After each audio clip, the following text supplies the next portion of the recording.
Hello everyone, Spirit of Thersites here. Ever since she first took over the Democratic Party in the House, Nancy Pelosi has been a figure of considerable controversy.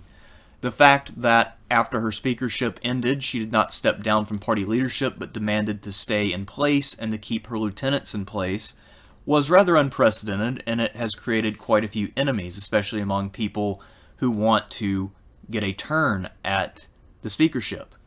So every time the Democrats lose any ground whatsoever, you can guarantee that there will be a challenge to Pelosi. So far, she's weathered all of them, but survival is never guaranteed. So, this leads us to what I like to call the AOC question, or the Jimmy Dore issue, depending on how you want to frame it.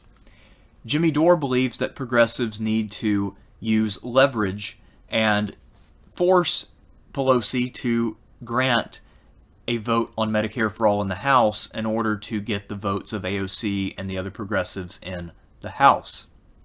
Most of the challengers to Pelosi are to the right of her, so Pelosi is the best bet to get that leverage. And Jimmy Dore's proposal has largely dominated left discussions of politics for the last couple of weeks. Now, this isn't the deepest or frankly most important or interesting issue in the world, but just like the should progressives vote for Hillary or should progressives vote for Biden issue, it seems to be the lowest common denominator that tends to appeal to the most people. So everyone's discussing it, and I'm going to discuss it too to get some goddamn views. So, what do I think about all of this? Well, first of all, we need to address the Jimmy Dore issue, as you might call it. Jimmy Dore is a figure of great controversy on the left. Most people seem to either love him or despise him. I'm somewhere more in the middle, although I do lean favorably. Jimmy, whatever his flaws might be, I mean, obviously there's a temper there, and sometimes his understanding of issues can be a little shaky, but the man's got fire in his belly. And more importantly, unlike many people on the left who at the end of the day are Democrats who are loyal to the party, they are blue staters through and through who cannot go against the party of their fathers and grandfathers, Jimmy Dore is willing to hold their feet to the fire. He's even willing to criticize left stalwarts such as Bernie Sanders. So I respect Jimmy's dedication and his constant exposure of the fact that the Democratic Party is also culpable in the evils of the neoliberal order. His one flaw in accountability, of course, is that he tends to be a little kind towards Trump at times, and also he is too kind to Tulsi Gabbard, but those are not the biggest issues in the world. Everyone will be able to find some flaws with every commentator. It's just the way it works. Everyone has disagreements on how the world works and how the world should be, so it's not disqualifying. Another thing to keep in mind about Jimmy that a lot of people don't seem to get is that one of the problems with the Democrats in general is that it has become an almost exclusively college-educated party. All of the voices, both on the left and in the party more broadly, are all people with 4-year degrees or higher, and so people tend to think, speak, act, and present themselves in a very specific manner, which might not appeal to the largest possible audience. Jimmy, as someone who's more unpolished and uneducated, actually does extend the appeal of the left to blue-collar people. He can appeal to people who might be roped in more by his sort of authenticity and his hot-headed impulsiveness than they would be by the more smooth, nuanced approach of someone like, say, David Pac-Man. So I think that Jimmy does play a role in the left ecosystem, and that the left would be far worse off without him. That being said, we must analyze this on its own merits, of course. So the Dore plan, as I mentioned, is to leverage a Medicare for All vote in order to get Pelosi the votes from the progressives that she will need to overcome her challengers from the right. So what are the basic upsides of the Dore plan, the ones that people are talking about? Well, one thing to understand is that unlike what some of Dore's detractors say, he does not think that this will lead to a literal passage of Medicare for All. What he wants to do is see if the half or so of House Democrats who ostensibly say that they support Medicare for All are willing to vote for it when asked to. Will they put their vote where their platform supposedly is, or will they be too afraid of the health insurance industry, Democratic leadership, and Republican attack ads? This is supposed to separate the wheat from the chaff, if you will. Another thing that it can do is show progressive power and influence. This shows that progressives are not willing to be tread upon, that after 2020 the progressives have gained ground, and that progressives are quite aware that in Medicare for All they have a popular issue which the people will reward them for holding. And that if the Democrats want to share in the popularity that progressives are cultivating through Medicare for All, they need to get on board. Dore also makes a moral argument about how it's important to push for Medicare for All during the middle of a pandemic where the benefits of Medicare for All are more obvious than in normal times. So those are some solid reasons that people have put forward in favor of the Dore plan. Some common critiques are that this vote will not pass Medicare for All. As I mentioned, that is a touch of a straw man because I think even Jimmy is quite aware that this will not lead to an immediate passage of Medicare for All. Cenk also, who has been sort of back and forth on this issue in a weird way, Cenk Uygur, of course, the Young Turks who I'm referring to, he has been trying to fearmonger that by creating divisions in the Democratic Party, asterisk, these divisions already exist, the question is how progressives can take advantage of it, that by furthering these divisions within the Democratic Party, this might hand the speakership to the GOP. That is actually impossible. The speakership always goes to the party caucus, which holds the majority, in this case the Democrats. It would just delay the process, it would make no real difference, and it might result in a different speaker. Now, if you think that Pelosi is the best available option, then that could be a problem, it could be a downside, but that would be a different issue. Another critique that people have made is that because this can't result in any real legislation, it antagonizes the moderates for no real reason, and that instead progressives such as AOC should seek committee seats and other less glamorous but more tangible rewards in exchange for their support. There are some additional, less obvious benefits and dangers that I'd like to point out that most people have ignored up to this point. Not all, but most.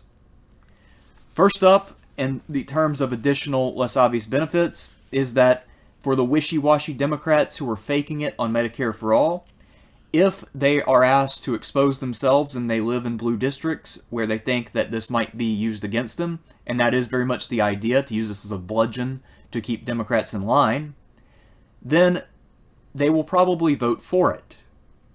And while that does not mean that they're now fully converted Medicare for All supporters, what it might mean is that psychologically, because they have voted for it and taken a stand for it at some point, this makes it more likely that when there is a real vote on the issue, that they might lend their support to Medicare for All.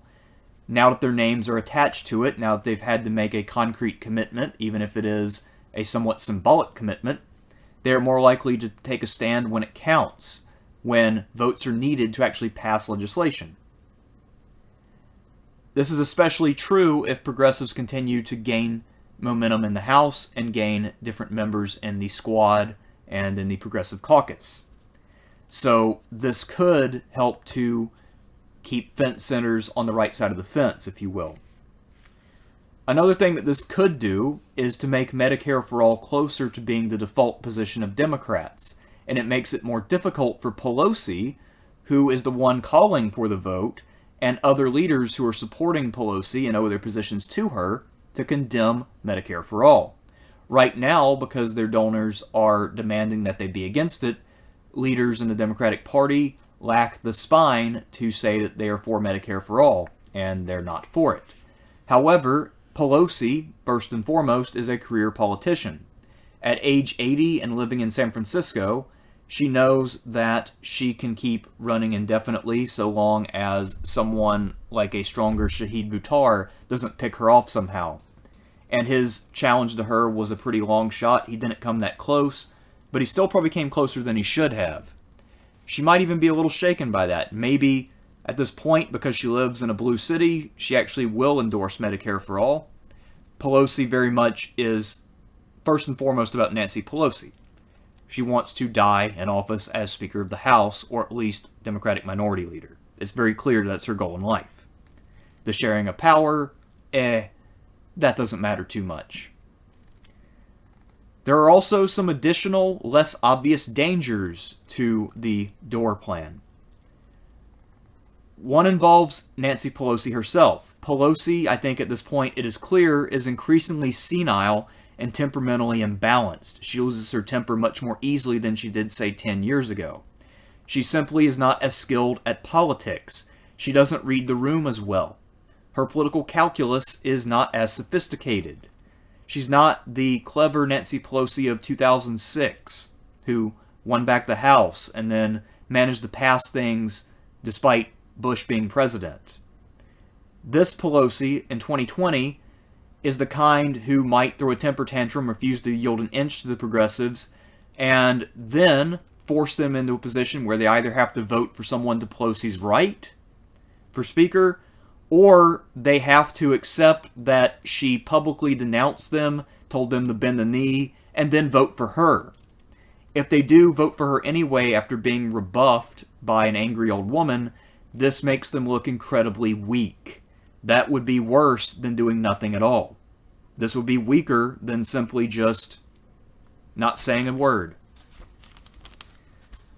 I think the biggest danger, however, is if AOC follows the Jimmy Dore plan but can't get other progressives to do so. There are people who doubt AOC's leadership potential and ability. However, at this point, we cannot afford to sacrifice her. She is someone who has a lot of name recognition, she has charisma, and as someone who is still young, she has potential to grow. So, she is not someone who should be readily or easily put in danger. She must be protected like the king on a chessboard. Especially with the other leading progressive in America, Bernie Sanders, already being 79 years old. So let's say AOC stands her ground and other progressives, such as, say, Katie Porter or whoever, leave her hanging. What that does is it reinforces the narratives that AOC is unviable as a leader. And at that point, her credibility as a potential faction leader and as a thought leader is gone. And it should have to revitalize that somehow, and it'd be an uphill struggle. Because if she failed in this way, there's absolutely no way that either the Blue Dogs or the Republicans would ever let that go. That would be a millstone around AOC's neck for the rest of her life. So, in summation, both positions have merit.